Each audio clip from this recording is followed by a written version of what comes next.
একজন মহিলা বাংলার মেয়েদের শেখালেন তরোয়াল চালানো, বোমা বানানো। তার ছাত্রী হলেন প্রীতিলতা ওয়াদ্দেদার। তার বাবা ছিলেন নেতাজির শিক্ষক, তিনি হলেন নেতাজির সহযোগীর সহযোদ্ধা। সংবিধান সভায় বাংলার একমাত্র মহিলা, কিন্তু দেশভাগের প্রতিবাদে পদত্যাগ করলেন। ইতিহাস তাকে মনে রাখেনি। নাম লীলা নাগ রায়। 2 অক্টোবর 1900, গোয়ালপাড়া, আসাম। লীলা নাগের জন্ম। বাবা গিরিশচন্দ্র নাগ, ডেপুটি ম্যাজিস্ট্রেট। কিন্তু বাবার আরও বড় পরিচয়, তিনি ছিলেন নেতাজি সুভাষচন্দ্র বসুর গৃহশিক্ষক। বেথুন কলেজ থেকে 1917 সালে গোল্ড মেডাল নিয়ে পাশ করলেন। তারপর ঢাকা বিশ্ববিদ্যালয়ে ভর্তি হতে চাইলেন, কিন্তু মেয়েদের প্রবেশ নিষেধ। লীলা লড়াই করলেন।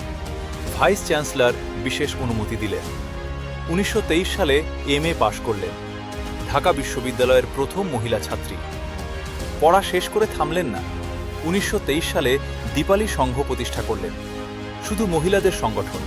এখানে শেখানো হতো লাঠি খেলা, তরোয়াল চালানো, বোমা বানানো, সামরিক কুচকাওয়াজ। এই দীপালি সংঘে ট্রেনিং নিয়েছিলেন প্রীতিলতা ওয়াদ্দেদার। 12টি বিনামূল্যে স্কুল তৈরি করলেন, নারী শিক্ষা মন্দির, শিক্ষা ভবন। 1926 সালে শ্রী সংঘে যোগ দিলেন, এই বিপ্লবী দলের প্রথম মহিলা সদস্য। 1931 সালে জয়শ্রী পত্রিকা শুরু করলেন, সম্পূর্ণ মহিলাদের দ্বারা লেখা, সম্পাদনা, প্রকাশনা। রবীন্দ্রনাথ নিজে নামকরণ করলেন। আইন অমান্য আন্দোলনে গ্রেফতার হলেন, 6 বছর জেলে থাকলেন। 1938 সালে কংগ্রেস প্রেসিডেন্ট নেতাজি তাকে ন্যাশনাল প্ল্যানিং কমিটিতে মনোনীত করলেন। বাবা ছিলেন নেতাজির শিক্ষক, মেয়ে হলেন নেতাজির সহযোদ্ধা। 1942 সালে ভারত ছাড়ো আন্দোলন, আবার গ্রেফতার হলেন, কিন্তু থামলেন না। 1946 সালে নোয়াখালীতে ভয়াবহ দাঙ্গা, গান্ধীর আগেই পৌঁছালেন। 6 দিনে 90 মাইল পায়ে হাঁটলেন, 400 মহিলাকে উদ্ধার করলেন।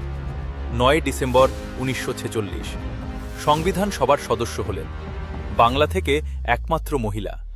কিন্তু দেশভাগের প্রতিবাদে পদত্যাগ করলেন। দেশভাগের পরে পূর্ব বাংলার শরণার্থী মহিলাদের জন্য কলকাতায় আশ্রয় তৈরি করলেন।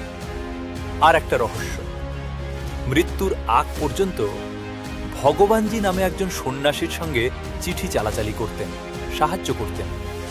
1985 সালে সেই সন্ন্যাসীর মৃত্যুর পরে তার কাছে লীলা রায়ের চিঠি পাওয়া গেল। অনেকে মনে করেন সেই ভগবানজি আসলে নেতাজি ছিলেন। সত্যি না মিথ্যা আজও অজানা। 11 জুন 1970, 69 বছর বয়সে মারা গেলেন।